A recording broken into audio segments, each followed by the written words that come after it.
Hi ನಮಸ್ತೆ ಎಲ್ಲರಿಗೂ Kannada study YouTube ಚಾನಲ್ಗೆ ಸ್ವಾಗತ. ಸೊ ಇಂದಿನ ಸೆಷನಲ್ಲಿ ನಾವೇನು ನೋಡೋಣ ಅಂತ ಹೇಳಿದ್ರೆ ಮುಂಬರತಕ್ಕಂತಹ RRB ಡಿ ಗ್ರೂಪ್ ಎಕ್ಸಾಮ್ಗೆ ಕೇಳಬಹುದಾದಂತಹ ಪ್ರಮುಖ ಸೈನ್ಸ್ ಪ್ರಶ್ನೆಗಳ ಮಾಕ್ ಟೆಸ್ಟ್ ಅನ್ನ ಈ ಒಂದು ಸೆಷನಲ್ಲಿ ನಾವು ಡಿಸ್ಕಷನ್ ಮಾಡೋಣ, ಸರಿನಾ.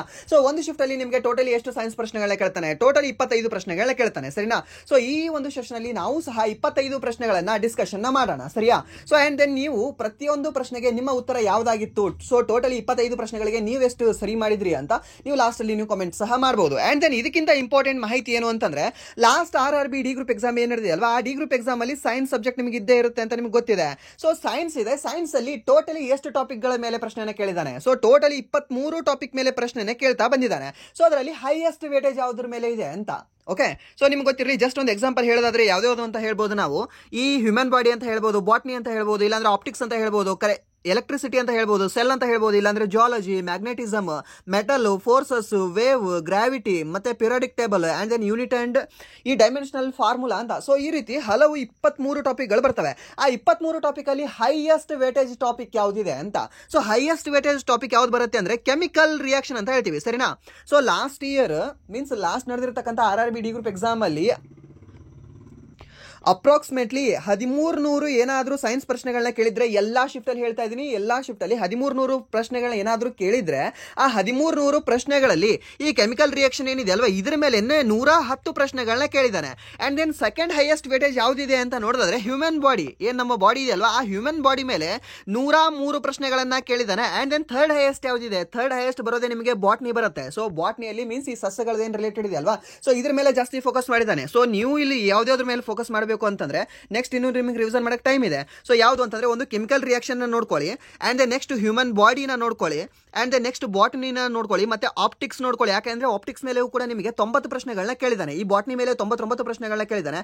ಮತ್ತೆ ಎಲೆಕ್ಟ್ರಿಸಿಟಿ ಮೇಲೆ 80 ಪ್ರಶ್ನೆಗಳನ್ನ ಕೇಳ್ತಾ ಬಂದಿದ್ದಾನೆ. ಸೊ ಈ 5 ಟಾಪಿಕ್ಗಳೇನಿದೆ ಅಲ್ವಾ, ಸೊ ಇದು ಹಾಟ್ ಟಾಪಿಕ್ ಅಂತ ಹೇಳ್ಬೋದು. ಯಾಕೆಂದ್ರೆ ಇದ್ರ ಮೇಲೆ ಜಾಸ್ತಿ ವೇಟೇಜ್ ನ ನಿಮಗೆ ಕೊಟ್ಟಿರ್ತಾನೆ ಈ ಒಂದು ಸೈನ್ಸ್ ಪ್ರಶ್ನೆ ಪತ್ರಿಕೆಯಲ್ಲಿ, ಸರಿನಾ. ಸೊ ಇಷ್ಟು ಹೇಳ್ತಾ ಬನ್ನಿ ವಿಡಿಯೋನ ಸ್ಟಾರ್ಟ್ ಮಾಡೋಣ. ವಿಡಿಯೋ ಸ್ಟಾರ್ಟ್ ಮಾಡೋಕ್ಕಿಂತ ಮುಂಚೆ ವಿಡಿಯೋ ಕೊನೆವರೆಗೂ ನೋಡಿ ಅಂತ ಹೇಳ್ತಾ, ಹಾಗೆ ವಿಡಿಯೋ ಕೊನೆವರೆಗೂ ನೋಡಿದ ನಂತರ ವಿಡಿಯೋ ಇಷ್ಟ ಆದ್ರೆ ಪ್ಲೀಸ್ ವಿಡಿಯೋನ ಲೈಕ್ ಮಾಡಿ, ಸಬ್ಸ್ಕ್ರೈಬ್ ಮಾಡಿ. ಇಫ್ ನಿಮಗೆ ವಿಡಿಯೋ ಇಷ್ಟ ಆಗಿಲ್ಲ ಅಂದ್ರೆ ಸೊ ಆಬ್ವಿಯಸ್ಲಿ ಡಿಸ್ಲೈಕ್ ಮಾಡಿ ಅಂತ ಹೇಳ್ತಾ, ಹಾಗೆ ಈ ಒಂದು ಕ್ಲಾಸ್ ಏನಿದೆ ಅಲ್ವಾ, ಇದು ಸೆಂಟ್ರಲ್ ಗೌರ್ಮೆಂಟ್ ವೇರಿಯಸ್ ಎಕ್ಸಾಮ್ ಕೂಡ ಯೂಸ್ ಆಗುತ್ತೆ. ಬಟ್ RRB ಡಿ ಗ್ರೂಪ್ ಅವರಿಗೆ ಮೇನ್ಲಿ, ಬಟ್ ಈ SSC MTS ಅವರು ಕೂಡ ಇದನ್ನ ನೋಡಬಹುದು, ಸರಿನಾ. ಸೊ ಮೊದಲ ಪ್ರಶ್ನೆ ಏನಿದೆ ಅಂತಂದ್ರೆ, ಸಸ್ಯಗಳಲ್ಲಿ ಆಕ್ಸಿನ್ ನ ಕಾರ್ಯಕ್ಕೆ ಸಂಬಂಧಿಸಿದ ಸರಿಯಾದ ಆಯ್ಕೆಯನ್ನು ಆರಿಸಿ ಅಂತ ಕೊಟ್ಟಿದ್ದಾನೆ. ಸೊ ಸಸ್ಯಗಳಲ್ಲಿ ಆಕ್ಸಿನ್ ಹಾರ್ಮೋನ್ ಅಂತ ಬಿಡುಗಡೆ ಆಗುತ್ತೆ. ಆ ಆಕ್ಸಿನ್ ಎದಕ್ಕೆ ಸಂಬಂಧಪಟ್ಟಿದೆ, ಏನ್ ಕೆಲಸ ಮಾಡುತ್ತೆ ಅಂತ ಕೇಳಿದ್ದಾನೆ. ಸೊ ಆಪ್ಷನ್ ಏನ್ ಕೊಟ್ಟಿದ್ದಾನೆ? ಜೀವಕೋಶಗಳು ಉದ್ದವಾಗಿ ಬೆಳೆಯಲು ಸಹಾಯ ಮಾಡುತ್ತದೆ ಅಂತ ಕೊಟ್ಟಿದ್ದಾನೆ. ಆಪ್ಷನ್ ಬಿ, ಹೂ ಬಿಡುವಿಕೆಯನ್ನು ಪ್ರೇರೇಪಿಸುತ್ತದೆ ಅಂತ ಕೊಟ್ಟಿದ್ದಾನೆ. ಆಪ್ಷನ್ ಸಿ, ಸಸ್ಯಗಳನ್ನು ಕೀಟ ನಿರೋಧಕವನ್ನಾಗಿ ಮಾಡಲು ಅಂತ ಕೊಟ್ಟಿದ್ದಾನೆ. ಅಂಡ್ ದೆನ್ ಆಪ್ಷನ್ ಡಿ ಏನಂತ ಕೊಟ್ಟಿದ್ದಾನೆ ಅಂದ್ರೆ ಕಾಂಡದ ಅಗಲವನ್ನು ಹೆಚ್ಚಿಸುತ್ತದೆ ಅಂತ ಕೊಟ್ಟಿದ್ದಾನೆ. ಯಾವುದು? ಆಕ್ಸಿನ್ ಅನ್ನೋದು, ಸರಿನಾ. ಆಕ್ಸಿನ್ ಅನ್ನೋದು ಏನಿದೆ ಅಲ್ವಾ, ಈ ಕಾಂಡದ ತುದಿ ಏನಿದೆ ಅಲ್ವಾ, ಆ ಜೀವಕೋಶಗಳನ್ನ ಉದ್ದವಾಗಿ ಬೆಳೆಯಲು ಸಹಾಯ ಮಾಡ್ತದೆ. ಸೊ ಮೀನ್ಸ್ ಕಾಂಡವನ್ನ ಅಗಲ ಮಾಡುವುದಲ್ಲದೆ ಅದನ್ನ ಉದ್ದವಾಗಿ ಬೆಳೆಯಕ್ಕೆ ಸಹಾಯ ಮಾಡ್ತದೆ. ಸೊ ಇದು ಆಪ್ಷನ್ ಏನಾಗುತ್ತೆ ಅಂತಂದ್ರೆ ಆಪ್ಷನ್ ಎ ಆಗುತ್ತೆ. ಸೊ ಜೀವಕೋಶಗಳು ಉದ್ದವಾಗಿ ಬೆಳೆಯಲು ಸಹಾಯ ಮಾಡುತ್ತದೆ, ಸರಿನಾ. ಸೊ ಉದ್ದವಾಗಿ ಬೆಳೆಯಲು ಸಹಾಯ ಮಾಡ್ತಕ್ಕಂತಹ ಒಂದು ಹಾರ್ಮೋನ್ ಯಾವುದು ಅಂತ ಕೇಳಿದ್ರೆ ನಾವೇನಂತ ಹೇಳ್ಬೇಕಾಗುತ್ತೆ ಅಂದ್ರೆ ಆಕ್ಸಿನ್ ಅಂತ ಹೇಳ್ಬೇಕಾಗುತ್ತೆ. ಅಂಡ್ ದೆನ್ ಮುಂದಿನ ಪ್ರಶ್ನೆ ಏನಿದೆ, ಎರಡನೇ ಪ್ರಶ್ನೆ, ಈ ಕೆಳಗಿನ ಯಾವ ಸಸ್ಯ ಭಾಗವನ್ನು ಸಸ್ಯಕ ಪ್ರಸರಣಕ್ಕೆ ನಾವು ಬಳಸಲಾಗುವುದಿಲ್ಲ ಅಂತ ಕೊಟ್ಟಿದ್ದಾನೆ. ಇಂಗ್ಲಿಷಲ್ಲಿ ಹೇಳೋದಾದ್ರೆ ವೆಜಿಟೇಟಿವ್ ಪ್ರೊಪಗೇಷನ್ ಅಂತ ಹೇಳ್ತೀವಿ, ಸರಿನಾ. ಸೊ ಈ ಕೆಳಗಿನ ಯಾವ ಸಸ್ಯದ ಭಾಗವನ್ನು ಸಸ್ಯಕ ಪ್ರಸರಣಕ್ಕೆ ಇಲ್ಲ ಅಂತಂದ್ರೆ ವೆಜಿಟೇಟಿವ್ ಪ್ರೊಪಗೇಷನ್ಗೆ ನಾವು ಬಳಸಲಾಗುವುದಿಲ್ಲ ಅಂತ ಆಪ್ಷನ್ ಕೊಟ್ಟಿದ್ದಾನೆ. ಆಪ್ಷನ್ ಎ, ಬೀಜ ಅಂತ ಕೊಟ್ಟಿದ್ದಾನೆ. ಬೀಜ ಬಳಸ್ತಾರಾ? ಅಂಡ್ ದೆನ್ ಕಾಂಡ ಅಂತ ಕೊಟ್ಟಿದ್ದಾನೆ. ಹೌದು, ಕಾಂಡವು ಬಳಕೆ ಆಗ್ತದೆ. ಅಂಡ್ ದೆನ್ ಎಲೆಗಳು ಬಳಕೆ ಆಗ್ತದೆ. ಅಂಡ್ ದೆನ್ ರೂಟ್ ಬಳಕೆ ಆಗ್ತದೆ. ಸೊ ಇಲ್ಲಿ ಸಸ್ಯಕ ಪ್ರಸರಣಕ್ಕೆ ಬಳಕೆ ಆಗುವುದಿಲ್ಲ ಯಾವುದು ಅಂತಂದ್ರೆ ಬೀಜ ಅಂತ ಹೇಳ್ತೀವಿ, ಸರಿನಾ. ಸೊ ಇದು ಯಾವುದು ಅಂತ ಹೇಳ್ತೀವಿ? ಸೀಡ್ ಅಂತ ಹೇಳ್ತೀವಿ. ಇಂಗ್ಲಿಷಲ್ಲಿ ಹೇಳೋದಾದ್ರೆ ಸೀಡ್ ಅಂತ ಹೇಳ್ತೀವಿ, ನೆನ್ಪಿಟ್ಕೊಳ್ಳಿ. ಅಂಡ್ ದೆನ್ ಇಂಗ್ಲಿಷಲ್ಲಿ ಕ್ವಶನ್ ಹೇಳೋದಾದ್ರೆ which one of the following plant parts is not used for vegetative propagation ಅಂತ ಹೇಳ್ತೀವಿ, ಸರಿನಾ. ಸೊ ಸ್ವಲ್ಪ ಇಂಗ್ಲಿಷಲ್ಲಿ ನೋಡ್ಕೊಂಡ್ರೆ ಬೆಟರ್ ಅಂತ ಸೈನ್ಸ್. ಅಂಡ್ ದೆನ್ ನೆಕ್ಸ್ಟ್ ಪ್ರಶ್ನೆ, ಮೂರನೇ ಪ್ರಶ್ನೆ ಏನಿದೆ ಅಂತಂದ್ರೆ, ಸಸ್ಯದ ಈ ಕೆಳಗಿನ ಯಾವ ಭಾಗವು ಸಸ್ಯಕ ಪ್ರಸರಣದಲ್ಲಿ ಭಾಗವಹಿಸುವುದಿಲ್ಲ ಅಂತ ಕೊಟ್ಟಿದ್ದಾನೆ, ಸರಿನಾ. ಯಾವ್ದು ಭಾಗವಹಿಸುವುದಿಲ್ಲ? ಓಕೆ, ಸೇಮ್ ಕ್ವಶನ್ ಇದ್ದ ತರ ಇದೆ. ಸೊ ಯಾವ್ದಾಗುತ್ತೆ ಹೇಳ್ಬೋದಾ? ಆಪ್ಷನ್ ಎ ಕೊಟ್ಟಿದ್ದಾನೆ, ರೂಟ್ ಅಂತ ಕೊಟ್ಟಿದ್ದಾನೆ. ಆಪ್ಷನ್ ಬಿ ಅಂತ ಕೊಟ್ಟಿದ್ದಾನೆ ಅಂದ್ರೆ ಫ್ಲವರ್ ಅಂತ ಕೊಟ್ಟಿದ್ದಾನೆ. ಆಪ್ಷನ್ ಸಿ, ಕಾಂಡ ಅಂತ ಕೊಟ್ಟಿದ್ದಾನೆ. ಆಪ್ಷನ್ ಡಿ ಏನಂತ ಕೊಟ್ಟಿದ್ದಾನೆ ಅಂದ್ರೆ ಎಲೆಗಳು ಅಂತ ಕೊಟ್ಟಿದ್ದಾನೆ. ಸರ್ ಏನ್ ಸರ್ ಸೇಮ್ ಕ್ವಶನ್ ಇದೆ, ಸೊ ಸೇಮ್ ಟೈಪ್ ಕ್ವಶನ್ ಇದೆ, ಬಟ್ ಆಪ್ಷನ್ ಒಂದು ಮಾತ್ರ ಚೇಂಜ್ ಇದೆ ಅಂತ. ಹೌದು, ಯಾವ ಚೇಂಜ್ ಇದೆ? ಇವಾಗ ಇಲ್ಲಿ ನೋಡಿ, ರೂಟ್ ಇದೆಯಾ? ಓಕೆ, ರೂಟ್ ಇದೆ. ರೂಟ್ ಹಾಗಾದ್ರೆ ಆ ಸಸ್ಯಕ ಪ್ರಸರಣದಲ್ಲಿ ಮೀನ್ಸ್ ಈ ವೆಜಿಟೇಟಿವ್ ಪ್ರೊಪಗೇಷನ್ ಅಲ್ಲಿ ಬಳಸಲಾಗ್ತದೆ. ಓಕೆ, ರೂಟ್ ಇದೆ. ಅಂಡ್ ದೆನ್ ಹೂವು ಇಲ್ಲಿದೆಯಾ? ಓಕೆ, ಹೂ ಇಲ್ಲ, ಇದನ್ನ ನೀವು ಬಿಟ್ಬಿಡಿ. ಅಂಡ್ ದೆನ್ ಕಾಂಡ ಅಂತ ಕೊಟ್ಟಿದ್ದಾನೆ. ಹೌದು, ಇಲ್ಲಿ ಕೂಡ ಕಾಂಡ ಆಗಿತ್ತು. ಸೊ ಅಲ್ಲಿಯೂ ಕೂಡ ಕಾಂಡ ಆಗ್ತದೆ, ಆಗಲ್ಲ ಅಂತ, ಭಾಗವಹಿಸುವುದಿಲ್ಲ ಅಂತ ಆಗುವುದಿಲ್ಲ. ಅಂಡ್ ದೆನ್ ಎಲೆಗಳು ಸಹ ಭಾಗವಹಿಸ್ತವೆ. ಸೊ ಯಾವ್ದು ಭಾಗವಹಿಸುವುದಿಲ್ಲ ಅಂತಂದ್ರೆ ಹೂವು ಭಾಗವಹಿಸುವುದಿಲ್ಲ. ಆ ಹೂವಲ್ಲೇ ಕಂಡು ಬರ್ತಕ್ಕಂತಹ ಸೀಡ್ ಸಹ, ಬೀಜವೂ ಸಹ ಭಾಗವಹಿಸುವುದಿಲ್ಲ ಅಂತ ನೆನ್ಪಿಟ್ಕೊಳ್ಳಿ, ಸರಿನಾ? ಹೂವು ಭಾಗವಹಿಸುವುದಿಲ್ಲ, ಹಾಗೆ ಅದಕ್ಕೆ ಸಂಬಂಧಪಟ್ಟಿರ್ತಕ್ಕಂತಹ ಈ ಒಂದು ಸೀಡ್ ಸಹ ಭಾಗವಹಿಸುವುದಿಲ್ಲ. ಈ ಹೂವಲ್ಲೇ ನಿಮಗೆ ಸೀಡ್ ಕಂಡು ಬರುತ್ತೆ ತಾನೆ, ಬೀಜಗಳು ಕಂಡು ಬರ್ತವೆ ತಾನೆ. ಸೊ ಈ ಒಂದು ಹಣ್ಣಲ್ಲೇ ನಿಮಗೆ ಬೀಜಗಳು ಕಂಡು ಬರ್ತವೆ ತಾನೆ. ಸೊ ಈ ಹೂವಿನಿಂದನೇ ಹಣ್ಣಾಗುತ್ತೆ, ಆ ಹಣ್ಣಲ್ಲೇ ಬೀಜಗಳಿರ್ತವೆ. ಸೊ ಇದು ಆಗುವುದಿಲ್ಲ ಅಂತ ನೆನಪಿಟ್ಕೊಳ್ಳಿ, ಯಾವುದರಲ್ಲಿ? ಈ ಒಂದು ವೆಜಿಟೇಟಿವ್ ಪ್ರೊಪಗೇಷನ್ ಅಲ್ಲಿ ಭಾಗವಹಿಸುವುದಿಲ್ಲ ಅಂತ ನಾವು ಹೇಳ್ತೀವಿ, ಸರಿನಾ? ಅಂಡ್ ದೆನ್ ಇದೇನಿದೆ ಅಲ್ವಾ, ಸಾಕಷ್ಟು ಸರಿ ರಿಪೀಟೆಡ್ ಆಗಿರ್ತಕ್ಕಂಥ ಪ್ರಶ್ನೆ ಇದು. ಮೀನ್ಸ್ ಇದು ಕೇಳ್ತಾನೆ, ಮೀನ್ಸ್ ಯಾವ್ದು ಅಂತ, ಯಾವ್ದು ಭಾಗವಹಿಸುವುದಿಲ್ಲ ಸರ್ ಅಂತ ಕೇಳ್ತಾನೆ, ಅವಾಗ ನೀವು ಹೇಳ್ಬೇಕಾಗುತ್ತೆ sir and madam. And then next ಪ್ರಶ್ನೆ ಏನಿದೆ ಅಂತಂದ್ರೆ, ಈ ಕೆಳಗಿನವುಗಳಲ್ಲಿ ಯಾವುದು ಮೊಳಕೆ ಒಡೆಯುವ ಮೂಲಕ ಸಂತಾನೋತ್ಪತ್ತಿ ಮಾಡುತ್ತದೆ ಅಂತ ಕೊಟ್ಟಿದ್ದಾನೆ. ಮೊಳಕೆ ಒಡೆಯುವ ಮೂಲಕ ಸಂತಾನೋತ್ಪತ್ತಿ ಯಾವ್ದು ಮಾಡುತ್ತದೆ? ಆಪ್ಷನ್ ಕೊಟ್ಟಿದ್ದಾನೆ. ಆಪ್ಷನ್ ಎ ಪಾಚಿ ಅಂತ ಕೊಟ್ಟಿದ್ದಾನೆ. ಪಾಚಿ ಮೊಳಕೆ ಒಡೆಯುವ ಮೂಲಕ ಸಂತಾನೋತ್ಪತ್ತಿ ಮಾಡುತ್ತಾ? ಇಲ್ಲ. ಅಂಡ್ ದೆನ್ ಹೈಡ್ರಾ ಅಂತ ಕೊಟ್ಟಿದ್ದಾನೆ, ಸೊಳ್ಳೆ ಅಂತ ಕೊಟ್ಟಿದ್ದಾನೆ. ಅಂಡ್ ದೆನ್ ಲಿವರ್ ಫ್ಲೂಕ್ ಅಂತ ಕೊಟ್ಟಿದ್ದಾನೆ, ಸರಿನಾ? ಸೊ ಸೊಳ್ಳೆ ಮೊಟ್ಟೆ ಇಡುತ್ತೆ. ಸೊ ಇದು ಏನು ಅಂತಂದ್ರೆ ಮೊಳಕೆ ಒಡೆಯುವ ಮೂಲಕ ಇದು ಸಂತಾನೋತ್ಪತ್ತಿ ಮಾಡಲ್ಲ, ಇದು ನಮಗೆ ಗೊತ್ತಾಗುತ್ತೆ, ಇದು ಈಸಿಯಾಗಿ ನಾವು ತೆಗೆದಾಕ್ಬೋದು. ಅಂಡ್ ದೆನ್ ಇಲ್ಲಿ ಲಿವರ್ ಫ್ಲೂಕ ಅಥವಾ ಹೈಡ್ರಾನ? ಸೊ ಇಲ್ಲಿ ನಾವು ಹೇಳೋದಾದ್ರೆ ಲಿವರ್ ಫ್ಲೂಕು ಸಹ ಏನಂತ ಹೇಳ್ತೀವಿ ಅಂತಂದ್ರೆ ಮೊಟ್ಟೆ ಅಂತಾನೆ ಹೇಳ್ತೀವಿ. ಸೊ ಇದಕ್ಕೆ ಸರಿಯಾದ ಉತ್ತರ ಯಾವ್ದಾಗುತ್ತೆ ಅಂದ್ರೆ ಆಪ್ಷನ್ ಬಿ ಹೈಡ್ರಾ ಅಂತ ಆಗ್ತದೆ, ಸರಿನಾ? ಸೊ ಈ ಹೈಡ್ರಾ ಏನಿದೆ ಅಲ್ವಾ, ಇದು ಮೊಳಕೆ ಒಡೆಯುವ ಮೂಲಕ, ಸೊ ಇದು ಬೇರ್ಪಡೆ ಆಗುವ ಮೂಲಕ ಸಂತಾನೋತ್ಪತ್ತಿಯನ್ನು ಮಾಡ್ತದೆ. ಯಾವ ಒಂದು ಜೀವಿ ಅಂತಂದ್ರೆ ಹೈಡ್ರಾ ಅಂತ ಹೇಳ್ತೀವಿ, ಸರಿನಾ? ಯಾವುದು? ಹೈಡ್ರಾ ಜೀವಿ. ಸೊ ಇದು ಮೊಳಕೆ ಒಡೆಯುವ ಮೂಲಕ ಸಂತಾನೋತ್ಪತ್ತಿಯನ್ನ ಮಾಡುತ್ತದೆ. ಅಂಡ್ ದೆನ್ ನೆಕ್ಸ್ಟ್ ಪ್ರಶ್ನೆ ಏನಿದೆ ಅಂತಂದ್ರೆ, ಮೊಳಕೆ ಒಡೆಯುವ ಪ್ರಕ್ರಿಯೆಯಲ್ಲಿ ಪುನರುತ್ಪಾದಕ ಕೋಶಗಳ ಬಳಕೆಯು ಈ ಕೆಳಗಿನವುಗಳಲ್ಲಿ ಕಂಡು ಬರುತ್ತದೆ ಅಂತ ಕೊಟ್ಟಿದ್ದಾನೆ. ಈ ಸಂತಾನೋತ್ಪತ್ತಿ ಆಗುವ ಸಮಯದಲ್ಲಿ ಮೊಳಕೆ ಒಡೆಯುವ ಒಂದು ಪ್ರಕ್ರಿಯೆ ಆಗುತ್ತಲ್ವಾ, ಆ ಒಂದು ಪ್ರಕ್ರಿಯೆಯಲ್ಲಿ ಪುನರುತ್ಪಾದಕ ಕೋಶಗಳ ಮೂಲಕವೇ ಅದು ಆಗ್ತದೆ. ಮೀನ್ಸ್ ಪುನರುತ್ಪಾದಕ ಕೋಶಗಳ ಬಳಕೆ ಆಗ್ತದೆ ಅಂತ ಹೇಳಿದ್ದಾನೆ, ಸರಿನಾ? ಯಾವುದರಲ್ಲಿ ಬಳಕೆ ಆಗ್ತದೆ? ಪ್ಲಾನೇರಿಯಾದಲ್ಲಿ, ಅಮೀಬಾದಲ್ಲಿ, ಸ್ಪೈರೋಗೇರಾದಲ್ಲಿ, ಅಂಡ್ ದೆನ್ ಹೈಡ್ರಾ ಅಂತ ಕೊಟ್ಟಿದ್ದಾನೆ. ಸೊ ಅದಕ್ಕೆ ಸರಿಯಾದ ಉತ್ತರ ಯಾವುದಾಗುತ್ತೆ ಅಂದ್ರೆ ಈ ಹೈಡ್ರಾ ಅಂತಾನೆ ಹೇಳ್ತೀವಿ, ಸರಿನಾ? ಹೈಡ್ರಾದಲ್ಲೇ ಈ ಒಂದು ಮೊಳಕೆ ಒಡೆಯುವ ಸಂತಾನೋತ್ಪತ್ತಿ ಆಗುತ್ತೆ ಅಂತ ಜಸ್ಟ್ ನೋಡಿದ್ವಿ. ಅದರ ನಂತರ ಪ್ರಶ್ನೆ ಏನು ಕೇಳಿದಾನೆ ಅಂತಂದ್ರೆ, ಮೊಳಕೆ ಒಡೆಯುವ ಪ್ರಕ್ರಿಯೆಯಲ್ಲಿ ಪುನರುತ್ಪಾದಕ ಕೋಶಗಳ ಬಳಕೆಯು ಈ ಕೆಳಗಿನ ಯಾವುದರಲ್ಲಿ ಕಂಡುಬರ್ತದೆ ಅಂತ ಕೇಳಿದಾನೆ. ಅದಕ್ಕೂ ನೀವು ಸರಿಯಾದ ಉತ್ತರ ಯಾವುದು ಅಂತ ಹೇಳಬೇಕಾಗುತ್ತೆ ಅಂದ್ರೆ ಹೈಡ್ರಾ ಅಂತ ಹೇಳಬೇಕಾಗುತ್ತೆ. ಅಂಡ್ ದೆನ್ ಈ ಸ್ಪೈರೋಗೇರಾದ ಮೇಲೆ ಪ್ರಶ್ನೆನ ಗ್ರೂಪ್ ಸಿ ಎಲ್ ಕೇಳಿದ್ದ. ಏನಂತ ಕೇಳಿದ್ದ? ಪಾಂಡ್ ಸಿಲ್ಕ್ ಅಂತ ಯಾವುದನ್ನ ಕರಿತೀವಿ ಅಂತ, ಸರಿನಾ? ಪಾಂಡ್ ಸಿಲ್ಕ್ ಅಂತ ನಾವು ಯಾವುದನ್ನ ಕರಿತೀವಿ ಅಂತ ಕೇಳ್ತಾನೆ, ಸರಿನಾ? ಪಾಂಡ್ ಸಿಲ್ಕ್ ಅಂತ ನಾವು ಯಾವುದನ್ನ ಕರಿತೀವಿ ಅಂದ್ರೆ ಈ ಸ್ಪೈರೋಗೇರವನ್ನ ನಾವು ಪಾಂಡ್ ಸಿಲ್ಕ್ ಅಂತ ಕರಿತೀವಿ, ಸರಿನಾ? ಹಸಿರು ಪಾಚಿ ಅಂತ ನೀವು ಹೇಳ್ತೀರಾ ಅನ್ಸುತ್ತೆ ಕನ್ನಡದಲ್ಲಿ, ಸರಿನಾ? ಸೊ ಇದನ್ನ ಇಂಗ್ಲಿಷ್ ಅಲ್ಲಿ ನೆನ್ಪಿಟ್ಕೊಳ್ಳಿ, ಸ್ಪೈರೋಗೇರ ಅಂತ ಕೊಡ್ತಾನೆ. ನಿಮಗೆ ಕನ್ನಡ ಲಿಪಿ ಇರುತ್ತೆ, ಇಂಗ್ಲಿಷ್ ಭಾಷೆಯೇ ಇರುತ್ತೆ. ಓಕೆ, ಸ್ಪೈರೋಗೇರ ಅಂತ ನೆನ್ಪಿಟ್ಕೊಳ್ಳಿ. ಸ್ಪೈರೋಗೇರವನ್ನ ನಾವು ಏನಂತ ಕರಿತೀವಿ ಅಂತಂದ್ರೆ ಈ ಪಾಂಡ್ ಸಿಲ್ಕ್ ಅಂತ ಕರಿತೀವಿ. ಅಂಡ್ ದೆನ್ ನೆಕ್ಸ್ಟ್ ಪ್ರಶ್ನೆ ಏನಿದೆ ಅಂತಂದ್ರೆ, ಫ್ಲೋಯಂ ನಲ್ಲಿ ಈ ಕೆಳಗಿನ ಯಾವ ಜೀವಕೋಶಗಳು ಸತ್ತ ಜೀವಕೋಶಗಳಾಗಿದ್ದಾವೆ ಅಂತ ಕೇಳಿದ. ಫ್ಲೋಯಂ ಅಲ್ಲಿ ಯಾವುದು ಸತ್ತ ಜೀವಕೋಶಗಳಾಗಿದ್ದಾವೆ? ಆಪ್ಷನ್ ಏನ್ ಕೊಟ್ಟಿದ್ದಾನೆ? ಆಪ್ಷನ್ ಎ ಒಡನಾಡಿ ಜೀವಕೋಶಗಳು, ಮೀನ್ಸ್ ಕಂಪ್ಯಾನಿಯನ್ ಸೆಲ್ಸ್ ಅಂತ. ಕಂಪ್ಯಾನಿಯನ್ ಸೆಲ್ಸ್ ಯಾವತ್ತಾದ್ರೂ ಅದು ಸತ್ತ ಜೀವಕೋಶಗಳಾಗಿರ್ತವ? ಆಹಾ, ಇದು ಜೀವಂತ ಜೀವಕೋಶಗಳಾಗಿರ್ತವೆ. ಯಾವುದು? ಒಡನಾಡಿ ಜೀವಕೋಶಗಳು ಅಥವಾ ಕಂಪ್ಯಾನಿಯನ್ ಸೆಲ್ಸ್ ಅಂತ ಹೇಳ್ತೀವಿ. ಅಂಡ್ ದೆನ್ ನೆಕ್ಸ್ಟ್ ಏನಿದೆ ಅಂದ್ರೆ ಫ್ಲೋಯಂ ಫೈಬರ್ಗಳು ಅಂತ ಕೊಟ್ಟಿದ್ದಾನೆ, ಜರಡಿ ಕೋಶಗಳು ಅಂತ ಕೊಟ್ಟಿದ್ದಾನೆ. ಅಂಡ್ ದೆನ್ ನೆಕ್ಸ್ಟ್ ಏನಂತ ಕೊಟ್ಟಿದ್ದಾನೆ ಅಂದ್ರೆ ಫ್ಲೋಯಂ ಪ್ಯಾರಂಕೈಮಾ ಅಂತ ಕೊಟ್ಟಿದ್ದಾನೆ. ಫ್ಲೋಯಂ ಪ್ಯಾರಂಕೈಮಾ ಕೋಲಂಕೈಮಾ ಏನಿದೆ ಅಲ್ವಾ, ಸೊ ಇವು ಸಹ ಏನಿದೆ ಅಂದ್ರೆ ಜೀವಂತ ಜೀವಕೋಶಗಳಾಗಿರ್ತವೆ. ಸೊ ಇದರಲ್ಲಿ ಜರಡಿ ಕೋಶಗಳು ಮತ್ತೆ ಫ್ಲೋಯಂ ಫೈಬರ್ಗಳು ಉಳಿತು. ಸೊ ಇದರಲ್ಲಿ ಸರಿಯಾದ ಉತ್ತರ ಯಾವುದಾಗುತ್ತೆ? ಸತ್ತ ಕೋಶಗಳು ಯಾವುದಾಗಿದ್ದಾವೆ? ಇದರಲ್ಲಿ ಫ್ಲೋಯಂ ಅಲ್ಲಿ ಸತ್ತ ಕೋಶಗಳು ಯಾವುದು ಅಂತ ಹೇಳಿದ್ರೆ ನಾವು ಫ್ಲೋಯಂ ಫೈಬರ್ಗಳು ಅಂತ ಹೇಳ್ತೀವಿ, ಸರಿನಾ? ಈ ಫ್ಲೋಯಂ ಫೈಬರ್ಗಳೇನಿದಾವಲ್ವಾ, ಸೊ ಇದು ಸತ್ತ ಕೋಶಗಳಾಗಿರ್ತವೆ. ಯಾವುದರಲ್ಲಿ? ಫ್ಲೋಯಂನಲ್ಲಿ ಸತ್ತ ಜೀವಕೋಶಗಳು ಯಾವುದು ಅಂತಂದ್ರೆ ಫ್ಲೋಯಂ ಫೈಬರ್ ಅಂತ ಹೇಳ್ತೀವಿ. ಓಕೆ, ನೆನ್ಪಿಟ್ಕೊಳ್ಳಿ, ಕೇಳಬಹುದು. ಸೊ ಅದರಲ್ಲಿ ಜೀವಂತ ಜೀವಕೋಶಗಳು ಯಾವ್ದು ಅಂತ ಕೇಳಬಹುದು. ಈ ಒಂದು ಒಡನಾಡಿ ಜೀವಕೋಶಗಳು, ಜರಡಿ ಕೋಶಗಳು ಮತ್ತೆ ಫ್ಲೋಯಂ ಪ್ಯಾರಂಕೈಮಾ ಅಂತ ಹೇಳ್ತೀವಿ. ಓಕೆ, ನೆನ್ಪಿಟ್ಕೊಳ್ಳಿ, ಕೇಳಬಹುದು ನಿಮಗೆ. ಅಂಡ್ ದೆನ್ ನೆಕ್ಸ್ಟ್ ಪ್ರಶ್ನೆ, ಸಸ್ಯ ಹಾರ್ಮೋನುಗಳು ಮತ್ತು ಅವುಗಳ ಕಾರ್ಯಗಳ ಸರಿಯಾದ ಹೊಂದಾಣಿಕೆಯನ್ನು ಗುರುತಿಸಿ ಅಂತ ಕೊಟ್ಟಿದ್ದಾನೆ, ಸರಿನಾ? ಸರ್ ಸ್ವಲ್ಪ ಅಲ್ಲಿ ಅರ್ಧ ಹೋಗಿದೆ, ಏನಿಲ್ಲ, ಅದು ABCD ಅಂತ ಇದೆ, ಸರಿಯಾ? ಸೊ ಅಷ್ಟೇ. ಆಪ್ಷನ್ ಏನು ಕೊಟ್ಟಿದ್ದಾನೆ? ಗಿಬ್ಬರ್ಲಿನ್ಗಳು. ಓಕೆ, ಗಿಬ್ಬರ್ಲಿನ್ಗಳು ಮತ್ತೆ ಯಾವುದು ಅಂತಂದ್ರೆ ಸೈಟೋಕಿನಿನ್ಗಳು ಅಂತ ಕೊಟ್ಟಿದ್ದಾನೆ. ಓಕೆ, ಈ ಗಿಬ್ಬರ್ಲಿನ್ಗಳು ಏನ್ ಮಾಡ್ತವೆ, ಸೈಟೋಕಿನಿನ್ಗಳು ಏನ್ ಮಾಡ್ತವೆ? ಗಿಬ್ಬರ್ಲಿನ್ ಏನ್ ಮಾಡ್ತವೆ, ಸೈಟೋಕಿನಿನ್ ಏನ್ ಮಾಡ್ತವೆ? ಗಿಬ್ಬರ್ಲಿನ್ ಏನ್ ಮಾಡ್ತವೆ, ಸೈಟೋಕಿನಿನ್ ಏನ್ ಮಾಡ್ತವೆ? ಸೊ ಅದ್ರಲ್ಲಿ ಸ್ವಲ್ಪ ಮಿಸ್ಟೇಕ್ ಕೊಟ್ಟಿರ್ತಾನೆ, ಅದನ್ನ ನಾವು ಹೇಳಬೇಕು ಅಷ್ಟೇ. ಸೊ ಏನ್ ಕೊಟ್ಟಿದ್ದಾನೆ? ಗಿಬ್ಬರ್ಲಿನ್ಗಳು ಕಾಂಡದ ಬೆಳವಣಿಗೆಗೆ ಸಹಾಯವನ್ನು ಮಾಡುತ್ತದೆ. ಅವಾಗಲೇ ಫಸ್ಟ್ ಕ್ವಶನ್ ಇತ್ತು ಗೊತ್ತಾ, ಆಕ್ಸಿನ್ ಇತ್ತು. ಆಕ್ಸಿನ್ ಅನ್ನೋದು ಏನ್ ಮಾಡ್ತಿತ್ತು? ಅದರ ಉದ್ದವನ್ನು ಹೆಚ್ಚಿಸಕ್ಕೆ ಸಹಾಯ ಮಾಡ್ತಾ ಇತ್ತು. ಅಗಲವನ್ನು ಹೆಚ್ಚಿಸಕ್ಕೆ ಸಹಾಯ ಮಾಡೋದು ಯಾವುದು ಅಂತ ಹೇಳಿದಾನೆ ಅಂತಂದ್ರೆ ಗಿಬ್ಬರ್ಲಿನ್ ಅಂತ ಹೇಳಿದಾನೆ. ಹೌದು, ಸರಿನಾ? ಅಂಡ್ ದೆನ್ ನೆಕ್ಸ್ಟ್ ಏನ್ ಕೊಟ್ಟಿದ್ದಾನೆ ಅಂದ್ರೆ ಸೈಟೋಕಿನ್ಗಳು ಅಂತಂದ್ರೆ ಕೋಶ ವಿಭಜನೆಯನ್ನು ಉತ್ತೇಜಿಸುತ್ತವೆ. ಅಂತ ಕೊಟ್ಟಿದ್ದಾನೆ. ಯಾವುದು? ಸೈಟೋಕಿನ್ಗಳು ಏನಿದೆ ಅಲ್ವಾ, ಕೋಶ ವಿಭಜನೆಯನ್ನು ಉತ್ತೇಜಿಸುತ್ತವೆ ಅಂತ. ಯಾವುದು? ಸೈಟೋಕಿನ್ಗಳು. ಆ್ಯಂಡ್ ದೆನ್ ಅಬ್ಸೆಸಿಕ್ ಆಮ್ಲ ಬೆಳವಣಿಗೆಯನ್ನು ಪ್ರತಿಬಂಧಿಸುತ್ತದೆ ಅಂತ ಕೊಟ್ಟಿದ್ದಾನೆ. ಓಕೆ, ಹೌದು, ಈ ಅಬ್ಸೆಸಿಕ್ ಆಮ್ಲ ಏನಿದೆ ಅಲ್ವಾ, ಈ ಬೆಳವಣಿಗೆಯನ್ನು ಪ್ರತಿಬಂಧಿಸುತ್ತದೆ. ಇದು ಸರಿಯಾಗಿದೆ.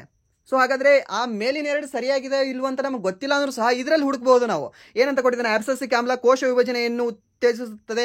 ಇದು ಪ್ರತಿಬಂಧಿಸ್ತದೆ. ಇದೊಂದು ನೆನ್ಪಿಟ್ಕೊಳ್ಳಿ. ಅಬ್ಸೆಸಿಕ್ ಆಸಿಡ್ ಅನ್ನೋದೇ ಏನಾದರೂ ನೀವು ಯಾವ್ದ್ರ ಮೇಲಾದರೂ ಆಸಿಡ್ ಹಾಕಿದ್ರೆ ಅದು ಬೆಳೀತದ? ಬೆಳೆಯಲ್ಲ ಅಂತ ನೆನ್ಪಿಟ್ಕೊಳ್ಳಿ ಸಾಕು. ಓಕೆ, ಆ್ಯಂಡ್ ದೆನ್ ಅಬ್ಸೆಸಿಕ್ ಆಮ್ಲ ಬೆಳವಣಿಗೆಯನ್ನು ಪ್ರತಿಬಂಧಿಸುತ್ತದೆ. ಓಕೆ, ಇಲ್ಲೊಂದು ಸರಿಯಾಗಿದೆ. ಆ್ಯಂಡ್ ದೆನ್ ಆಪ್ಷನ್ ಡಿ ಏನು ಕೊಟ್ಟಿದ್ದಾನೆ? ಇದು ರಾಂಗ್ ಇದೆ. ಓಕೆ, ಸಹಾಯ ಮಾಡ್ತದೆ ಅಂತ ಕೊಟ್ಟಿದ್ದಾನೆ. ಸೊ ಇದು ಆಗುವುದಿಲ್ಲ. ಸೊ ಹಾಗಾದರೆ ಇಲ್ಲಿ ಆಪ್ಷನ್ ಎ ಮತ್ತು ಆಪ್ಷನ್ ಸಿ ಅಲ್ಲಿ ಯಾವ ಸರಿ ಆಗುತ್ತೆ? ಸೊ ಯಾವ ಸರಿ ಆಗುತ್ತೆ ಅಂದರೆ ಆಪ್ಷನ್ ಏನೇ ಸರಿ ಆಗುತ್ತೆ. ಯಾಕೆ ಅಂತಂದರೆ ಈ ಗಿಬ್ಬರ್ಲಿನ್ಗಳೇನಿದಾವಲ್ವಾ, ಇದು ಕಾಂಡದ ಬೆಳವಣಿಗೆಯನ್ನು, ಕಾಂಡದ ಅಗಲವನ್ನು ಹೆಚ್ಚಿಸೋಕ್ಕೆ ಸಹಾಯವನ್ನು ಮಾಡ್ತದೆ. ಯಾವುದು? ಗಿಬ್ಬರ್ಲಿನ್ಗಳು. ಆ್ಯಂಡ್ ದೆನ್ ಸೈಟೋಕಿನ್ಗಳು ಏನು ಮಾಡ್ತವೆ? ಕೋಶದ ವಿಭಜನೆಯನ್ನು ಉತ್ತೇಜಿಸುತ್ತವೆ. ಆ್ಯಂಡ್ ದೆನ್ ಈ ಅಬ್ಸೆಸಿಕ್ ಆಮ್ಲ ಏನಿದೆ ಅಲ್ವಾ, ಇದು ಬೆಳವಣಿಗೆಯನ್ನು ಪ್ರತಿಬಂಧಿಸುತ್ತದೆ. ಓಕೆ, ನೆನ್ಪಿಟ್ಕೊಳ್ಳಿ. ಬಾಟನಿ ಮೇಲೆ ನಿಮಗೆ 103 ಪ್ರಶ್ನೆಗಳನ್ನ ಕೇಳಿದ್ದಾನೆ ಲಾಸ್ಟ್ ಎಕ್ಸಾಮಲ್ಲಿ ಅಂತ ಹೇಳಿದ್ದೆ. ಸೊ ಅದಕ್ಕೆ ಬಾಟ್ನಿ ಮೇಲೇನೆ ಪ್ರಶ್ನೆ ಜಾಸ್ತಿ ಆಗ್ತಾ ಇದ್ದಾವೆ, ಸ್ವಲ್ಪ ನೋಡ್ಕೊಳ್ಳಿ. ಆ್ಯಂಡ್ ದೆನ್ ಕೆಮಿಕಲ್ ರಿಯಾಕ್ಷನ್ ಮೇಲೂ ಸಹ ಹೈಯೆಸ್ಟ್ ಪೀಕಲ್ಲಿ ಇರುತ್ತೆ. ಬಟ್ ಈ ಸರಿ ಸ್ವಲ್ಪ ವೇರಿಯೇಷನ್ ಆಗ್ಬೋದು. ಈ ಸರಿ ನಿಮಗೆ ಹ್ಯೂಮನ್ ಬಾಡಿ ಮೇಲೆ ಸ್ವಲ್ಪ ಜಾಸ್ತಿ ಕೇಳಿ, ಆ್ಯಂಡ್ ದೆನ್ ಸೆಕೆಂಡ್ ಬಾಟ್ನಿ ಮೇಲೆ, ಥರ್ಡ್ ನಿಮಗೆ ಕೆಮಿಕಲ್ ರಿಯಾಕ್ಷನ್ ಮೇಲೆ ಕೇಳ್ಬೋದು. ಸರಿನಾ? ಬಟ್ ಟಾಪ್ 5 ಆಗಲೇ ಏನು ಹೇಳಿದೆ ಅಲ್ವಾ ನಿಮಗೆ ಟಾಪಿಕ್ಗಳು, ಆ ಟಾಪಿಕ್ ಮೇಲೆ ಫಿಕ್ಸ್ ನಿಮಗೆ ಇದ್ದೇ ಇರ್ತವೆ ಕ್ವಶನ್. ಆಲ್ಮೋಸ್ಟ್ ವೇಟೇಜ್ ಅದರ ಮೇಲೇ ಇರುತ್ತೆ. ಆ್ಯಂಡ್ ದೆನ್ ನೆಕ್ಸ್ಟ್ ಪ್ರಶ್ನೆ, ಮೊಳಕೆ ಒಡೆಯುವ ಪ್ರಕ್ರಿಯೆಯಲ್ಲಿ ಸಂತಾನೋತ್ಪತ್ತಿಗಾಗಿ ಪುನರುತ್ಪಾದಕ ಕೋಶಗಳನ್ನು ಬಳಸುವ ಜೀವಿ ಯಾವುದು ಅಂತ ಕೊಟ್ಟಿದ್ದಾನೆ. ಓಕೆ, ರಿಪೀಟ್ ಆಗಿದೆ ಕ್ವಶನ್ ರಿಪೀಟ್ ಆದರೂ ಸಹ ಆಪ್ಷನ್ ರಿಪೀಟ್ ಆಗಿಲ್ಲ. ಓಕೆ, ಯಾವುದು ಅಂತ ಹೇಳ್ತೀವಿ ನಾವು? ಹೈಡ್ರಾ ಅಂತ ಹೇಳ್ತೀವಿ. ಸೊ ಇಲ್ಲಿ ಮೊಳಕೆ ಒಡೆಯುವ ಪ್ರಕ್ರಿಯೆಯಲ್ಲಿ ಸಂತಾನೋತ್ಪತ್ತಿಗಾಗಿ ಪುನರುತ್ಪಾದಕ ಕೋಶಗಳನ್ನು ಬಳಸುವ ಜೀವಿ ಯಾವುದು ಅಂದ್ರೆ ಹೈಡ್ರಾ. ಬಟ್ ಬಳಸದೇ ಇರ್ತಕ್ಕಂಥ ಜೀವಿಗಳನ್ನು ನಾವು ನೋಡ್ಕೊಂಡು ಬಿಡೋಣಲ್ಲ. ಯಾವ್ದಾವ್ದಿದೆ? ಲಿಶ್ಮೇನಿಯಾ ಇದೆ. ಸರಿನಾ? ಇದು ಮೊಳಕೆ ಒಡೆಯುವ ಮೂಲಕ ಸಂತಾನೋತ್ಪತ್ತಿ ಮಾಡುವುದಿಲ್ಲ. ಅಮೀಬಾ ಏನಿದೆ ಅಲ್ವಾ, ಇದು ಮಾಡುವುದಿಲ್ಲ. ಈಸ್ಟ್ ಏನಿದೆ ಅಲ್ವಾ, ಇದು ಸಹ ಮಾಡುವುದಿಲ್ಲ ಅಂತ ನಿಮಗೆ ಗೊತ್ತಿರಲಿ. ಆ್ಯಂಡ್ ದೆನ್ ನೆಕ್ಸ್ಟ್ ಪ್ರಶ್ನೆ, ಪರಾಗವನ್ನು ಕೇಸರದಿಂದ ಕಳಂಕಕ್ಕೆ ವರ್ಗಾಯಿಸಬೇಕಾಗುತ್ತದೆ. ಪರಾಗದ ವರ್ಗಾವಣೆಯು ಒಂದೇ ಹೂವಿನಲ್ಲಿ ಸಂಭವಿಸಿದರೆ ಈ ವಿದ್ಯಮಾನವನ್ನು ಹೀಗೆ ಕರೆಯಲಾಗುತ್ತದೆ ಅಂತ ಕೊಟ್ಟಿದ್ದಾರೆ. ಕಳಂಕಕ್ಕೆ ಅಂತಂದ್ರೆ ಇದು ಏನಂತ ಹೇಳ್ತೀವಿ ನಾವು ಇಂಗ್ಲಿಷಲ್ಲಿ? ಸ್ಟಾಮನ್ ಟು ಸಿಗ್ಮಾ ಅಂತ ಹೇಳ್ತೀವಿ. ಸರಿನಾ? ಏನಂತ ಹೇಳ್ತೀವಿ? ಸ್ಟಾಮನ್ ಟು ಸ್ಟಿಗ್ಮಾ ಅಂತ ಹೇಳ್ತೀವಿ. ಸರಿನಾ? ಏನಂತ ಹೇಳ್ತೀವಿ? ಸ್ಟಿಗ್ಮಾ ಅಂತ ಹೇಳ್ತೀವಿ. ಸೊ ಪರಾಗವನ್ನು ಕೇಸರದಿಂದ ಕಳಂಕಕ್ಕೆ ವರ್ಗಾಯಿಸಬೇಕಾಗುತ್ತದೆ. ಪರಾಗದ ವರ್ಗಾವಣೆಯು ಒಂದೇ ಹೂವಿನಲ್ಲಿ ಸಂಭವಿಸಿದರೆ ಈ ವಿದ್ಯಮಾನವನ್ನು ಹೀಗೆ ಕರೆಯಲಾಗ್ತದೆ. ಏನಂತ ಕರೆಯಲಾಗ್ತದೆ? ಸೊ ಫಲೀಕರಣ ಅಂತ ಕರೆಯಲಾಗ್ತದೆ, ಅಡ್ಡ ಪರಾಗ ಸ್ಪರ್ಶ ಅಂತ ಕರೆಯಲಾಗ್ತದೆ, ಬೀಜಕ ರವಾನೆ ಅಂತ ಕರೆಯಲಾಗ್ತದೆ ಅಂತ ಕೊಟ್ಟಿದ್ದಾನೆ. ಆಪ್ಷನ್ ಡಿ ಏನಂತ ಕೊಟ್ಟಿದ್ದಾನೆ ಅಂದರೆ ಸ್ವಯಂ ಪರಾಗ ಸ್ಪರ್ಶ ಅಂತ ಕೊಟ್ಟಿದ್ದಾನೆ. ಸರಿನಾ? ಏನು? ಸೆಲ್ಫ್ ಪಾಲಿನೈಜೇಷನ್ ಅಂತ ಹೇಳ್ತೀವಿ. ಸೊ ಅದಕ್ಕೆ ಸರಿಯಾದ ಉತ್ತರ ಯಾವುದಾಗುತ್ತೆ? ಆಪ್ಷನ್ ಡಿ ಆಗುತ್ತೆ. ಸರಿನಾ? ಸೊ ಸೆಲ್ಫ್ ಪಾಲಿನೈಜೇಷನ್, ಸ್ವಯಂ ಪರಾಗ ಸ್ಪರ್ಶ ಅಂತ ಹೇಳ್ತೀವಿ. ಸರಿನಾ? ಸೊ ಇದಕ್ಕೆ ಸರಿಯಾದ ಉತ್ತರ ಯಾವುದಾಗುತ್ತೆ ಅಂದರೆ ಆಪ್ಷನ್ ಡಿ ಆಗುತ್ತೆ. ಅಂಡ್ ದೆನ್ ನೆಕ್ಸ್ಟ್ ಪ್ರಶ್ನೆ, ಮೈಟೋಕಾಂಡ್ರಿಯಾ, ರೈಬೋಸಮ್ ಇತ್ಯಾದಿಗಳಂತಹ ವಿಭಿನ್ನ ಜೀವಕೋಶ ಅಂಗಕಗಳು ಒಟ್ಟಾಗಿ ಜೀವನದ ಮೂಲ ಘಟಕವನ್ನು ರೂಪಿಸುತ್ತವೆ. ಯಾವುದರ ಮೂಲ ಘಟಕವನ್ನು ರೂಪಿಸ್ತವೆ ಅಂತ ಕೇಳಿದ್ದಾನೆ. ಸರಿನಾ? ಯಾವ್ದು? ಮೈಟೋಕಾಂಡ್ರಿಯಾ, ರೈಬೋಸಮ್ ಅಂತ. ಈ ಮೈಟೋಕಾಂಡ್ರಿಯಾ ಮತ್ತು ರೈಬೋಸಮ್ ಯಾವುದರಲ್ಲಿ ಕಂಡುಬರುತ್ತೆ? ಅಂಗದಲ್ಲೇ ಮತ್ತೊಂದರಲ್ಲಿ ಕಂಡುಬರುತ್ತೆ. ಅಂಗ ವ್ಯವಸ್ಥೆಯಲ್ಲಿ ಅಂಗ ಕಂಡುಬರುತ್ತೆ, ಅಂಗದಲ್ಲಿ ಅಂಗಾಂಶ ಕಂಡುಬರುತ್ತೆ, ಅಂಗಾಂಶದಲ್ಲಿ ಈ ಒಂದು ಸೆಲ್ ಕಂಡುಬರುತ್ತೆ, ಆ ಒಂದು ಸೆಲ್ ಅಲ್ಲಿ ಇವೆಲ್ಲವೂ ಕೂಡ ಕಂಡುಬರ್ತವೆ. ಯಾವುದು? ಕೋಶದಲ್ಲಿ ಮೈಟೋಕಾಂಡ್ರಿಯಾ ಮತ್ತು ರೈಬೋಸಮ್ ಕಂಡುಬರ್ತವೆ ಅಂತ ಹೇಳ್ತೇನೆ. ಸರಿನಾ? ಸೊ ಈ ಒಂದು ಮೈಟೋಕಾಂಡ್ರಿಯಾ ಆಗಿರಲಿ, ರೈಬೋಸಮ್ ಆಗಿರಲಿ, ಅಂಡ್ ನ್ಯೂಕ್ಲಿಯಸ್ ಆಗಿರಲಿ, ಇವೆಲ್ಲವೂ ಸೇರಿ ಏನಾಗ್ತದೆ ಅಂತಂದ್ರೆ ಈ ಒಂದು ಕೋಶವನ್ನಾಗಿ ರೂಪಿಸ್ತವೆ ಅಂತ ನಾವು ಹೇಳ್ತೀವಿ. ಸರಿನಾ? ಸೊ ಇದಕ್ಕೆ ಸರಿಯಾದ ಉತ್ತರ ಯಾವುದಾಗುತ್ತೆ ಅಂದ್ರೆ ಆಪ್ಷನ್ ಡಿ ಆಗುತ್ತೆ. ಅಂಡ್ ನೆಕ್ಸ್ಟ್ ಪ್ರಶ್ನೆ ಏನಿದೆ ಅಂತಂದ್ರೆ, ಕೆಳಗಿನವುಗಳಲ್ಲಿ ನಮ್ಮ ದೇಹದಲ್ಲಿ ಅತಿ ಉದ್ದವಾದ ಕೋಶ ಯಾವುದು ಅಂತ ಕೇಳಿದಾನೆ. ನಮ್ಮ ದೇಹದಲ್ಲಿ ಕಂಡುಬರ್ತಕ್ಕಂಥ ಅತ್ಯಂತ ಉದ್ದವಾದ ಕೋಶ ಯಾವುದು ಅಂತ ಯಾವುದಿದೆ? ಆಪ್ಷನ್ ಎ ಫ್ಯಾಟ್ ಕೋಶ ಅಂತ ಕೊಟ್ಟಿದ್ದಾನೆ, ಮೀನ್ಸ್ ಕೊಬ್ಬಿನ ಕೋಶ ಅಂತ ಕೊಟ್ಟಿದ್ದಾನೆ. ಆಪ್ಷನ್ ಬಿ ರಕ್ತ ಕಣ ಅಂತ ಕೊಟ್ಟಿದ್ದಾನೆ, ಮೀನ್ಸ್ ಏನಂತ ಹೇಳ್ತೀವಿ? ಬ್ಲಡ್ ಸೆಲ್ ಅಂತ ಹೇಳ್ತೀವಿ.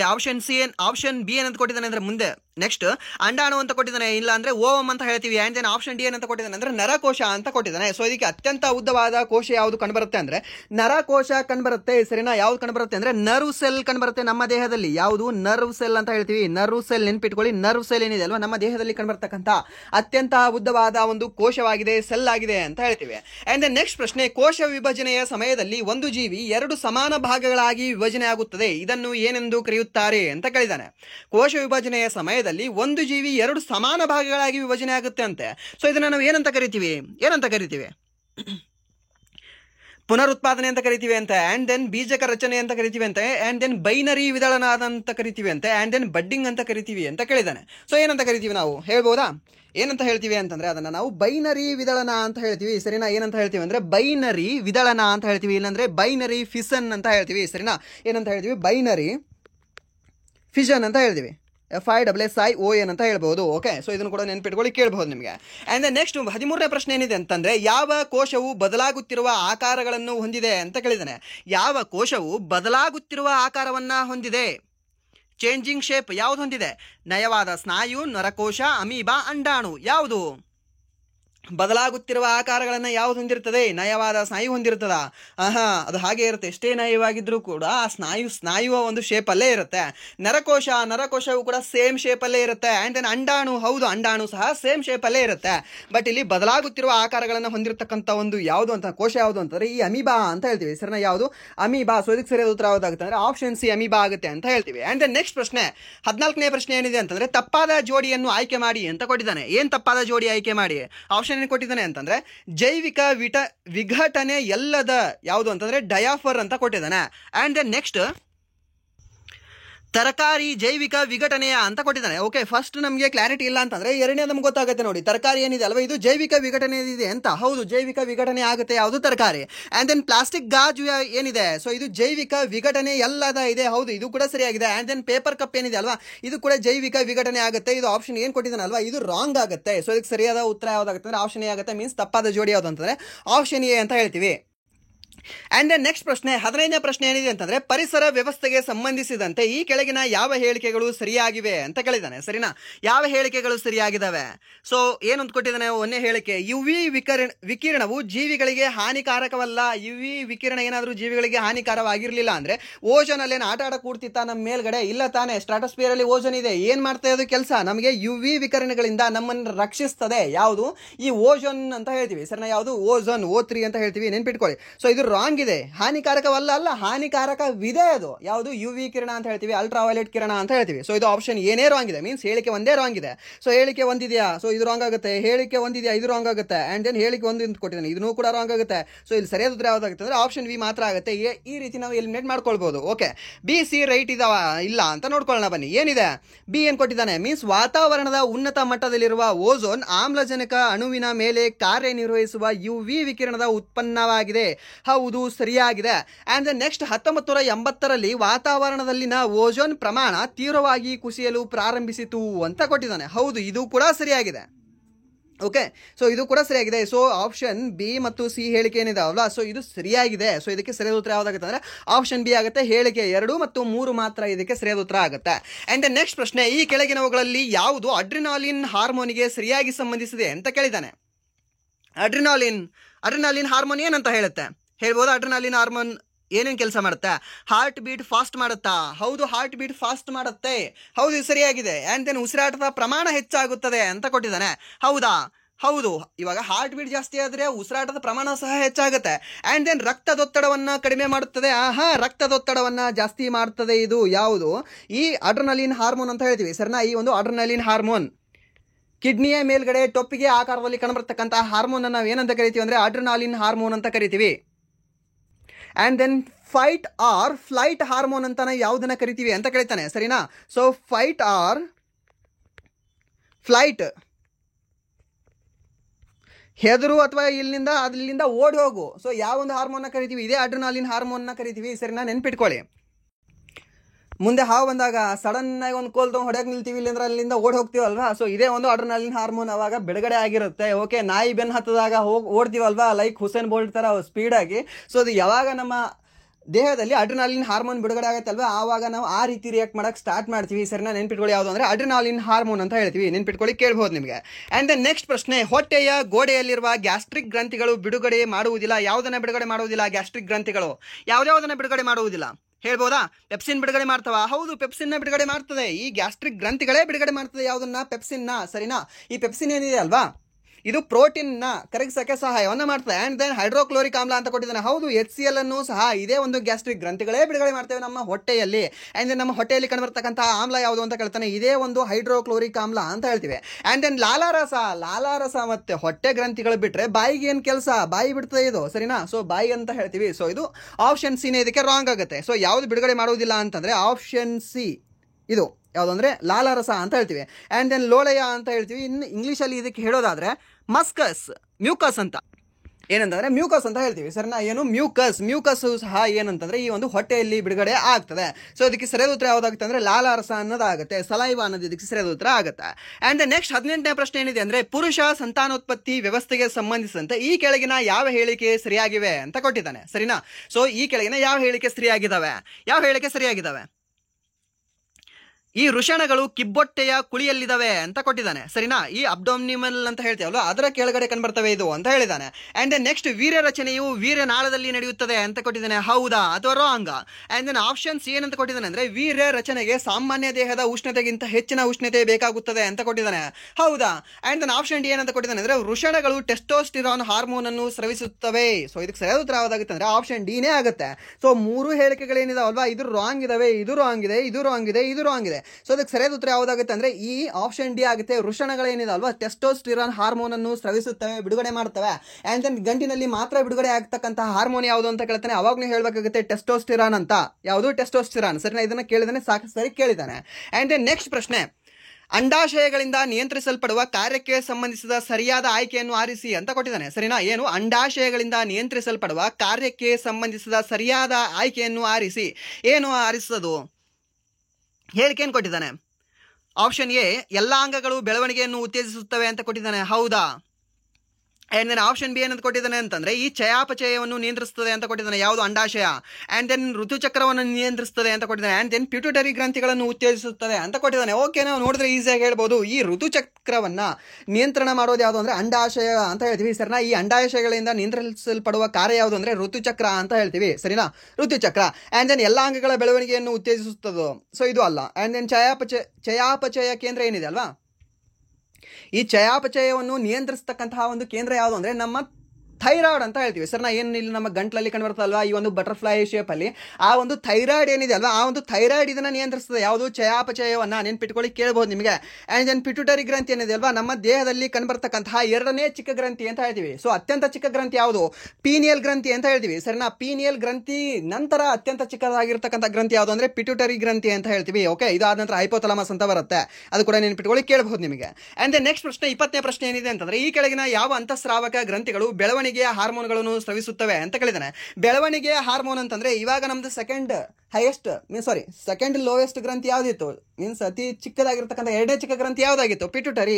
ಆ ಪಿಟ್ಯೂಟರಿ ಗ್ರಂಥಿಯೇ ಈ ಒಂದು ಬೆಳವಣಿಗೆಯ ಹಾರ್ಮೋನ್ಗಳನ್ನು ಸ್ರವಿಸುತ್ತದೆ ಸರಿನಾ. ಆ್ಯಂಡ್ ದೆನ್ ಚಯಾಪಚಯ ಕೇಂದ್ರಗಳನ್ನ ನಿಯಂತ್ರಿಸತಕ್ಕಂಥದ್ದು ಯಾವುದು ಅಂತಂದ್ರೆ ಈ ಒಂದು ಥೈರಾಯ್ಡ್ ಗ್ರಂಥಿ ಅಂತ ಹೇಳ್ತೀವಿ. ಆ್ಯಂಡ್ ದೆನ್ ಮೂತ್ರಜನಕಾಂಗದ ಗ್ರಂಥಿ, ಆ್ಯಂಡ್ ದೆನ್ ಪರೀಕ್ಷೆಗಳು. ಸೊ ಇದು ಆಗುವುದಿಲ್ಲ. ಸೊ ಸರಿಯಾದ ಉತ್ತರ ಯಾವ್ದಾಗುತ್ತೆ ಅಂದ್ರೆ ಆಪ್ಷನ್ ಬಿ ಇದಕ್ಕೆ ಸರಿಯಾದ ಉತ್ತರ ಆಗುತ್ತೆ. ಆ್ಯಂಡ್ ದೆನ್ ನೆಕ್ಸ್ಟ್ ಪ್ರಶ್ನೆ, ಅಮೀಬಾದಂತಹ ಜೀವಿಗಳಲ್ಲಿ ವಿಭಜನೆಯ ಸಮಯದಲ್ಲಿ 2 ಕೋಶಗಳ ವಿಭಜನೆಯು ಎಲ್ಲಿ ನಡೆಯಬಹುದು ಅಂತ ಕೊಟ್ಟಿದ್ದಾನೆ. ಯಾವುದು? ಅಮೀಬಾದಂತಹ ಜೀವಿಗಳಲ್ಲಿ ವಿಭಜನೆಯ ಸಮಯದಲ್ಲಿ 2 ಕೋಶಗಳ ವಿಭಜನೆಯು ಎಲ್ಲಿ ನಡೆಯುತ್ತದೆ? ಸೊ ಎನಿ ಪ್ಲೇನ್ ಅಂತ ಕೊಟ್ಟಿದ್ದಾನೆ. ಮೀನ್ಸ್ ಯಾವುದೇ ಒಂದು ಪ್ಲೇನ್, ಇಂಗ್ಲೀಷಲ್ಲಿ ಹೇಳೋದಾದ್ರೆ ಪ್ಲೇನ್ ಅಂತ, ಕನ್ನಡದಲ್ಲಿ ಅದು ಎಕ್ಸಾಕ್ಟ್ ಟ್ರಾನ್ಸ್ಲೇಟ್ ಹೋಗಿ ಅದು ಪ್ಲೇನ್ ಅಂತ ಆಗಿದೆ. ಓಕೆ, ಸೊ ಅದು ಏನಂತ ಆಗಬೇಕಾಗಿತ್ತು? ಎನಿ ಪ್ಲೇನ್ ಅಂತ. ಓಕೆ, ಯಾವುದೇ ಒಂದು ಪ್ಲೇನಲ್ಲಿ, ಆ್ಯಂಡ್ ದೆನ್ 2 ಸ್ಥಿರ ಪ್ಲೇನ್ಗಳಲ್ಲಿ, ಆ್ಯಂಡ್ ದೆನ್ 1 ಸ್ಥಿರ ಪ್ಲೇನ್ಗಳಲ್ಲಿ, ಆ್ಯಂಡ್ ದೆನ್ ಬಹು ಸಮಾನ ಪ್ಲೇನ್ಗಳಲ್ಲಿ ಅಂತ. ಸೊ ಇಲ್ಲಿ ಎನಿ ಪ್ಲೇನಲ್ಲಿ ಸರಿನಾ, ಎನಿ ಪ್ಲೇನಲ್ಲಿ ಏನಿದೆ ಅಲ್ವಾ, ಈ ಒಂದು ಅಮೀಬಾದಂತಹ ಜೀವಿಗಳಲ್ಲಿ ವಿಭಜನೆಯ ಸಮಯದಲ್ಲಿ 2 ಕೋಶಗಳ ವಿಭಜನೆಯು ಸಹ ನಡೀಬಹುದು. ಆ್ಯಂಡ್ ದೆನ್ ನೆಕ್ಸ್ಟ್ ಪ್ರಶ್ನೆ, ಆಮ್ಲವು ಬೇಸ್ನೊಂದಿಗೆ ಪ್ರತಿಕ್ರಿಯಿಸಿದಾಗ ಈ ಕೆಳಗಿನವುಗಳಲ್ಲಿ ಯಾವುದು ಉತ್ಪತ್ತಿಯಾಗುತ್ತದೆ ಅಂತ ಕೊಟ್ಟಿದ್ದಾನೆ ಸರಿನಾ. ಯಾವುದು? ಈ ಆಮ್ಲವು ಬೇಸ್ನೊಂದಿಗೆ ಪ್ರತಿಕ್ರಿಯಿಸಿದಾಗ ಈ ಕೆಳಗಿನವುಗಳಲ್ಲಿ ಯಾವುದು ಉತ್ಪತ್ತಿಯಾಗುತ್ತದೆ? ಸಾಲ್ಟ್ ಮತ್ತು ವಾಟರ್ ಆಗುತ್ತೆ ಅಂತ ಹೇಳಿದ್ದಾನೆ. ಆ್ಯಂಡ್ ದೆನ್ ಆಪ್ಷನ್ ಬಿ ಏನು ಕೊಟ್ಟಿದ್ದಾನೆ ಅಂದರೆ ಸಾಲ್ಟ್ ಮತ್ತು ಈ ಹೈಡ್ರೋಜನ್ ಅಯಾನ್ ಆಗುತ್ತೆ ಅಂತ ಕೊಟ್ಟಿದ್ದಾನೆ. ಆಪ್ಷನ್ ಸಿ ಏನು ಕೊಟ್ಟಿದ್ದಾನೆ ಅಂದರೆ ಈ ನೀರು ಮಾತ್ರ ಅಂತ ಕೊಟ್ಟಿದ್ದಾನೆ. ಆಪ್ಷನ್ ಡಿ ಏನಂತ ಕೊಟ್ಟಿದ್ದಾನೆ ಅಂದರೆ ಸಾಲ್ಟ್ ಮತ್ತು ಹೈಡ್ರೋಜನ್ ಗ್ಯಾಸ್ ಆಗುತ್ತೆ ಅಂತ ಕೊಟ್ಟಿದ್ದಾನೆ. ಇವಾಗ ಆ್ಯಸಿಡ್ ಪ್ಲಸ್ ಬೇಸ್ ರಿಯಾಕ್ಷನ್ ಏನು ಬರುತ್ತೆ? ಏನದು ಕೊಡುತ್ತೆ? ಒಂದು ಉಪ್ಪು ಕೊಡುತ್ತೆ, ಆ್ಯಂಡ್ ದೆನ್ ಇನ್ನೊಂದು ನೀರು ಕೊಡುತ್ತೆ ಸರಿನಾ.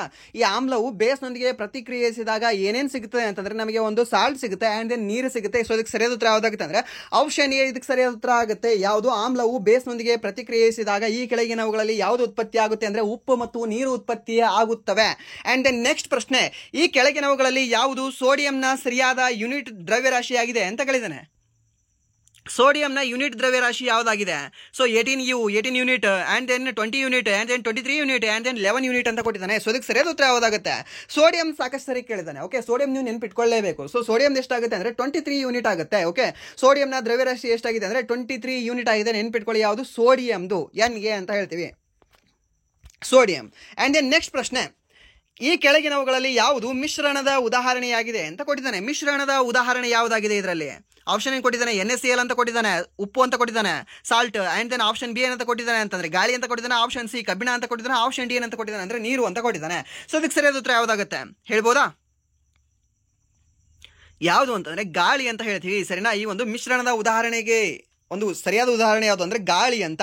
ಸೊ ಉಪ್ಪಲ್ಲಿ ಉಪ್ಪೇ ಇರುತ್ತೆ, ಈ ಒಂದು ಕಬ್ಬಿಣದಲ್ಲಿ ಕಬ್ಬಿಣ ಇರುತ್ತೆ, ಆ್ಯಂಡ್ ದೆನ್ ನೀರು ಆ್ಯಂಡ್ ದೆನ್ ನೆಕ್ಸ್ಟ್ ಇಲ್ಲಿ ಮಿಶ್ರಣ ಯಾವುದು ಅಂತಂದ್ರೆ ಗಾಳಿ ಅಂತ ಹೇಳ್ತೀವಿ. ಓಕೆ, ಸೊ ಸಿಂಪಲ್ ಆಗಿ ಹೇಳ್ಬೋದು. ಆ್ಯಂಡ್ ದೆನ್ ನೆಕ್ಸ್ಟ್ ಪ್ರಶ್ನೆ, 25ನೇ ಪ್ರಶ್ನೆ. ಹಾಗೆ ಒಂದು ಈ ಕ್ಲಾಸಿನ ಕೊನೆಯ ಪ್ರಶ್ನೆ ಯಾವುದು ಅಂತಂದ್ರೆ ಕಾರ್ಬನ್ ಇತರ ಇಂಗಾಲದ ಪರಮಾಣುಗಳೊಂದಿಗೆ ಬಂಧಗಳನ್ನು ರೂಪಿಸುವ ವಿಶಿಷ್ಟ ಸಾಮರ್ಥ್ಯವನ್ನು ಹೊಂದಿದೆ. ಈ ಗುಣವನ್ನು ಹೀಗೆ ಕರೆಯಲಾಗುತ್ತದೆ ಅಂತ ಕೊಟ್ಟಿದ್ದಾನೆ. ಈ ಕಾರ್ಬನ್ ಏನಿದೆ ಅಲ್ವಾ, ಇತರ ಇಂಗಾಲದ ಪರಮಾಣುಗಳೊಂದಿಗೆ ಬಂಧಗಳನ್ನು ರೂಪಿಸ್ತದಲ್ವಾ, ಬಾಂಡ್ಗಳನ್ನು, ಅದಕ್ಕೆ ನಾವು ಏನಂತ ಕರಿತೀವಿ?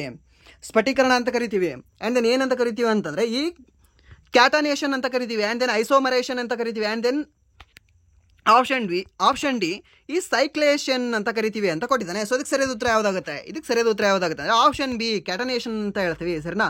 ಸೊ ಅದು ಏನು ಕಾರ್ಬನ್ ಮತ್ತೊಂದು ಪರಮಾಣು ಬಂಧಗಳ ಜೊತೆ ಸೇರ್ತದಲ್ವಾ, ಸೊ ಅದಕ್ಕೆ ಆ ಒಂದು ಬಂಧದ ಒಂದು ವಿಶಿಷ್ಟ ಸಾಮರ್ಥ್ಯವನ್ನು ನಾವೇನಂತ ಕರಿತೀವಿ ಅಂದರೆ ಕ್ಯಾಟನೇಷನ್ ಅಂತ ಕರಿತೀವಿ. ಓಕೆ, ಸೊ ಇದಾಗಿತ್ತು ಇಲ್ಲಿವರೆಗೆ ಮುಂಬರ್ತಕ್ಕಂಥ RRB ಡಿ ಗ್ರೂಪ್ ಹಾಗೆ ಸೆಂಟ್ರಲ್ ಗೌರ್ಮೆಂಟ್ನ ವಿವಿಧ ಎಕ್ಸಾಮ್ಗಳಿಗೆ ಕೇಳಬಹುದಂಥ ಸೈನ್ಸ್ ಪ್ರಶ್ನೆಗಳು. ಸೊ ಸ್ಪೆಷಲಿ ಹೇಳೋದಾದ್ರೆ RRB ಡಿ ಗ್ರೂಪ್ ಅಂತ ಹೇಳ್ಬೋದು.